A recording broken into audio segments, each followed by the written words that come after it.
Muy buenos días, muchachos. Espero que se encuentren muy bien.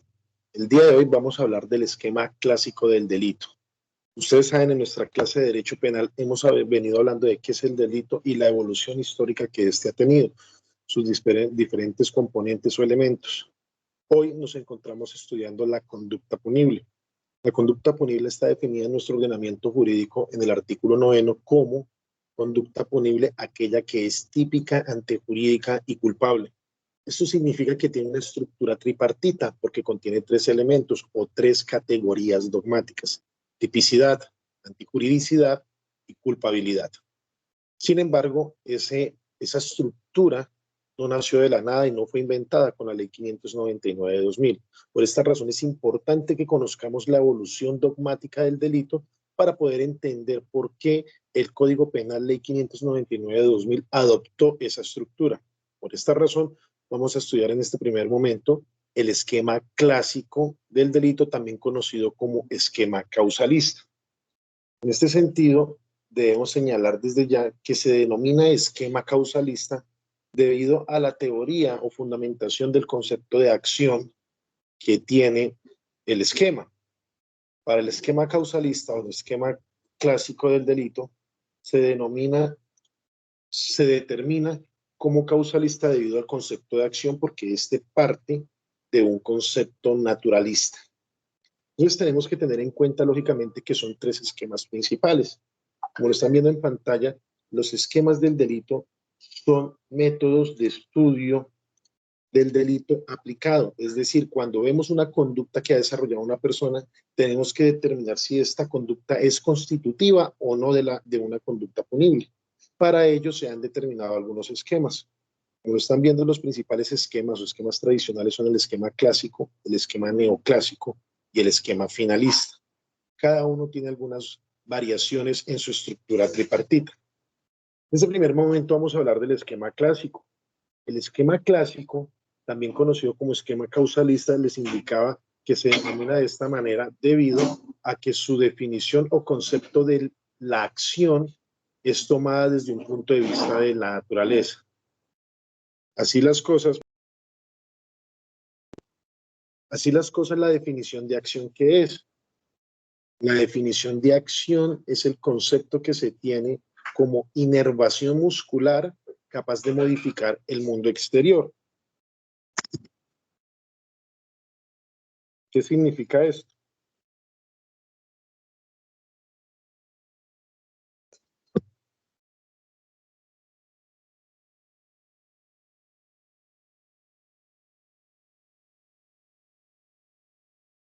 Entonces, tenemos que entender que en el esquema hablamos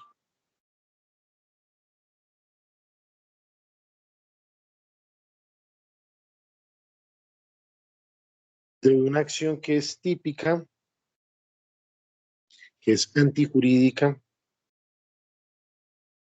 y es culpable. Pero ¿qué debemos entender entonces por acción? Como hemos indicado, es un concepto tomado de las leyes de la naturaleza. ¿Por qué de las leyes de la naturaleza? Porque para el esquema clásico, toda causa conlleva un efecto.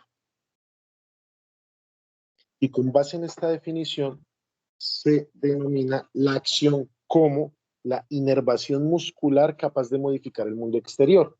¿Qué quiere decir esto? Que hay un movimiento muscular que ejercita o que realiza la persona que se está investigando su comportamiento y que ese movimiento muscular tiene la capacidad de modificar el mundo exterior.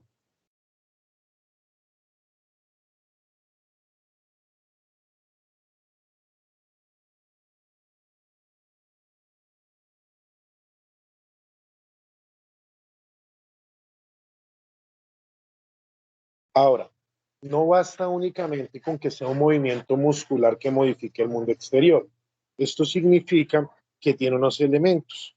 Esos elementos, pues, son esencialmente el resultado, la voluntad y el nexo causal. Ese nexo causal es la unión o la relación que existe entre el comportamiento desplegado por el sujeto agente y el resultado producido con la acción. Esa voluntad tiene que ser libre, espontánea, voluntaria, libre de todo vicio del consentimiento, es decir, que la persona no actúa con error, con fuerza o con dolo. La persona decide ejecutar la acción. En ese orden de ideas, se dice que es naturalístico su definición, porque si ustedes ven acción desde un punto de naturalístico, deviene o significa algo positivo. No positivo en el entendido de que es algo bueno, sino positivo en el entendido de que significa hacer algo, ejercitar un movimiento. Lo que significa que las conductas de omisión no son contempladas para el concepto de acción que trae el esquema clásico o causalista. ¿Por qué? Porque la omisión es no hacer nada. Es decir, que la omisión desde un punto de vista naturalístico es algo negativo, que significa no hacer nada. Y la acción solo contempla conductas que se ejecutan a través del movimiento muscular, es decir, algo positivo naturalísticamente hablando, independientemente de que sea bueno o malo, porque vamos a entender más adelante que la conducta o la acción se define con base en verbos. Los verbos son cualquier comportamiento: hablar, bailar, danzar, leer, escribir, matar, hurtar. ¿Sí ven? Entonces, desde ese punto de vista, la acción solo definiría o solo permitiría poder tipificar conductas que se ejecutan a través del hacer. Este fue uno de los grandes problemas que tuvo el concepto de acción para el esquema clásico, porque el concepto de acción no podía delimitar o poder establecer en qué consistían los delitos de omisión y los delitos de injurias, porque las injurias son procesos verbales a través de los cuales una persona realiza una imputación deshonrosa, naturalmente a través de improperios, a otra persona. Esto significa que es la voz, y para poder justificar ese movimiento muscular se señalaba por parte de los partidarios de este esquema que el movimiento muscular era el ejercicio de las cuerdas vocales funcionando para poder emitir el sonido, y que el sonido a través de las ondas sonoras podía alterar el mundo exterior. Entonces, estos dos componentes o estos dos aspectos fueron difícilmente explicables a partir de la teoría de la acción para el esquema causalista. Por esa razón podemos ver en esta presentación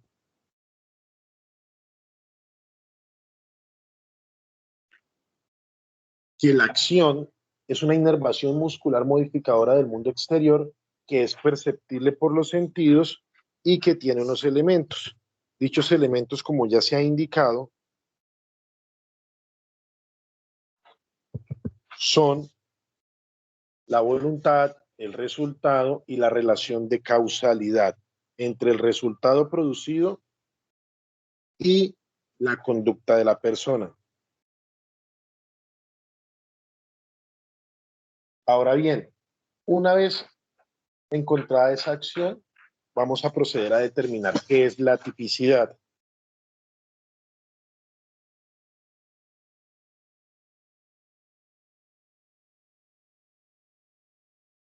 Vamos a proceder a definir qué es la tipicidad. Y entiéndase desde ya que la tipicidad para el esquema clásico es una tipicidad netamente objetiva, absolutamente objetiva. ¿Qué quiere decir ello? Ello quiere decir que no acepta elementos o componentes subjetivos en el tipo penal, solo única y exclusivamente aspectos objetivos. Por eso resaltamos que es una conducta objetiva o es una tipicidad objetiva. ¿Y qué es la tipicidad? La tipicidad es la descripción de las características externas del comportamiento. Por eso sus elementos son una tipicidad objetiva descriptiva. Descriptiva en el entendido que se señala a través del tipo penal cuál es el comportamiento que se considera delictivo. Y objetiva porque solo va a tener unos elementos de carácter objetivo. Más adelante, cuando estemos viendo los esquemas, el esquema finalista, y cuando estemos estudiando a fondo los elementos de cada categoría dogmática, vamos a ver cuáles son esos elementos objetivos. Entonces, como hemos señalado,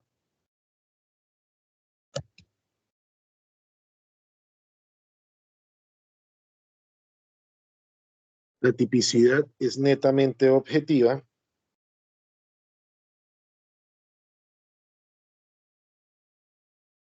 lo cual significa que no acepta aspectos subjetivos y por ello, como aspecto objetivo, vamos a ver más adelante que tenemos el sujeto, el objeto y la conducta.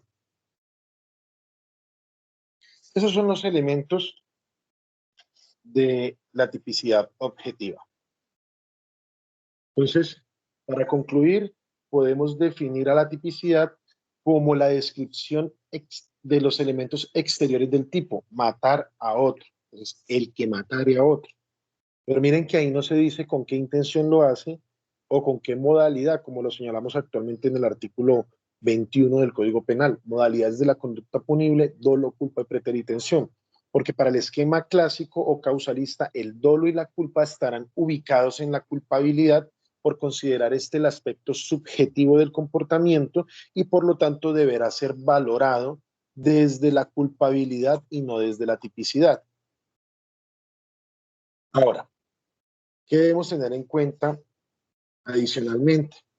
Que la antijuridicidad para el esquema clásico es una antijuridicidad netamente formal.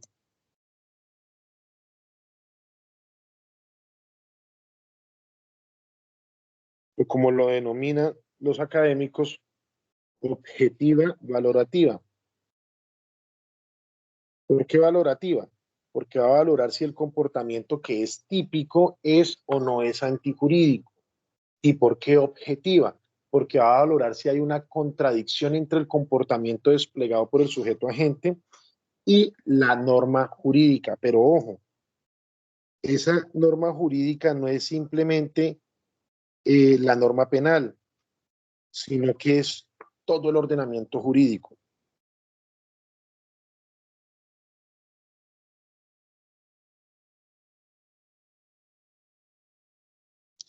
Ojo con esto, todo el ordenamiento jurídico. ¿Por qué razón?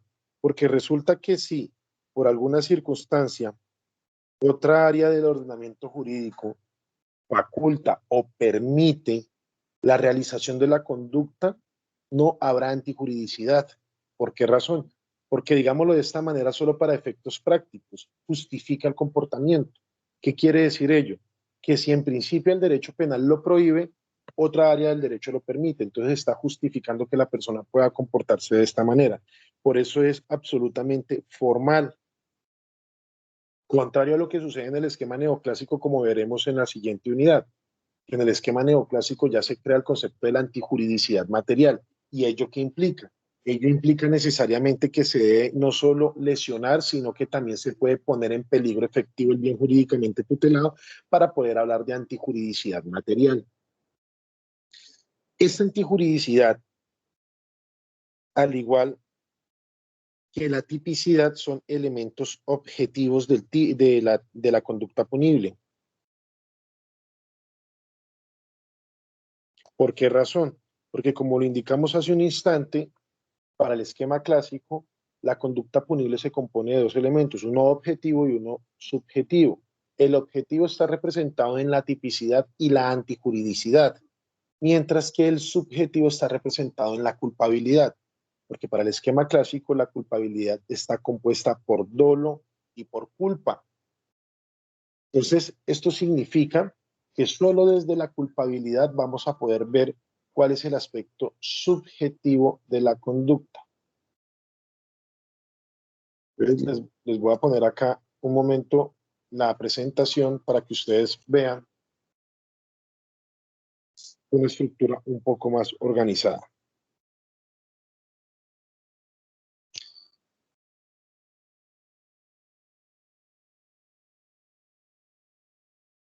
Entonces, como están viendo, la antijuridicidad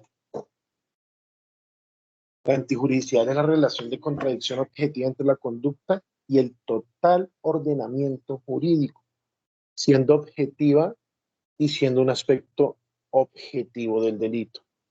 Finalmente, en el esquema clásico, pues tendremos la culpabilidad, pero antes de hablar de culpabilidad es necesario que mencionemos la imputabilidad. Si ustedes ven en la parte final, se señala en la parte En la parte final de esta presentación se señala la imputabilidad como un presupuesto de la culpabilidad. ¿Qué significa esto? Esto significa que antes de examinar la culpabilidad de la conducta, tenemos que verificar si la persona es o no es imputable. ¿Y por qué debemos hacer esta verificación? Pues resulta que cuando se trata del esquema clásico, ellos han señalado, como ya lo dijimos, que la culpabilidad solo tiene dos formas de culpabilidad. Estas son el dolo y la culpa. Sin embargo, ellos no desconocen la existencia de la imputabilidad como presupuesto de la culpabilidad. ¿Qué significa ello? Que antes de examinar la culpabilidad, debo verificar si la persona es o no es imputable. ¿Y qué es la imputabilidad? La imputabilidad es la capacidad de ¿qué? De comprender la ilicitud del comportamiento. Es decir, que basta con que una persona tenga la capacidad física y mental de comprender que el comportamiento que va a desplegar o que desplegó es ilícito para tener la capacidad de comprensión. Pero no solo basta con que tenga esa capacidad de comprensión, sino que además debe tener la capacidad de regular su comportamiento con base en esa capacidad de comprensión. Es decir, yo entiendo que mi comportamiento es ilícito y además tengo la capacidad física y mental de determinar mi comportamiento para realizar la conducta ilícita o no realizar la conducta ilícita. Yo decido si lo hago o no de manera consciente. Por eso hablamos de imputabilidad cuando la persona cumple con estos dos requisitos. Si cumple con estos dos requisitos de capacidad, podemos hablar que la persona es imputable. Ahora, por el contrario, ¿qué sería un inimputable? O la inimputabilidad. La inimputabilidad sería la ausencia de capacidad de comprensión de la ilicitud del comportamiento o la ausencia de capacidad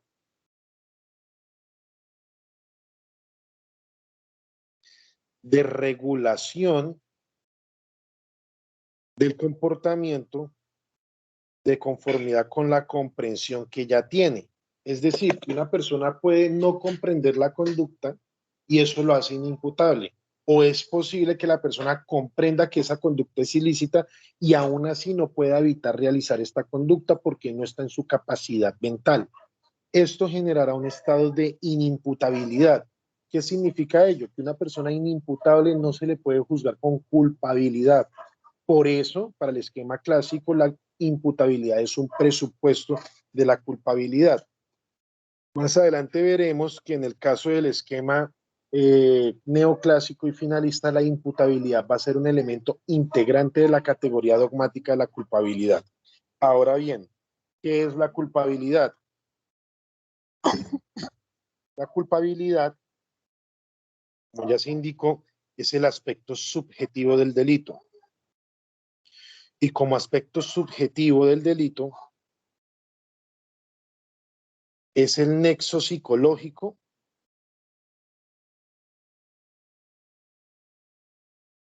entre el autor y el acto o la acción cometida. Por eso es el nexo psicológico. Aquí sí vienen a valorar qué fue o con qué intención fue que actuó la persona. En ese sentido, vienen formas de culpabilidad. Las formas de culpabilidad son el dolo y la culpa. Ponderaremos en ello la oportunidad de vida. ¿Qué vamos a decir en este momento? Que el dolo, tradicionalmente relacionado con la intencionalidad, tiene dos elementos, un elemento cognitivo y un elemento volitivo, tal y como lo dispone el artículo 22 de nuestro Código Penal, que nos señala que la conducta es dolosa cuando el agente conoce los hechos constitutivos de la infracción penal y quiere su realización. ¿Qué significa esto?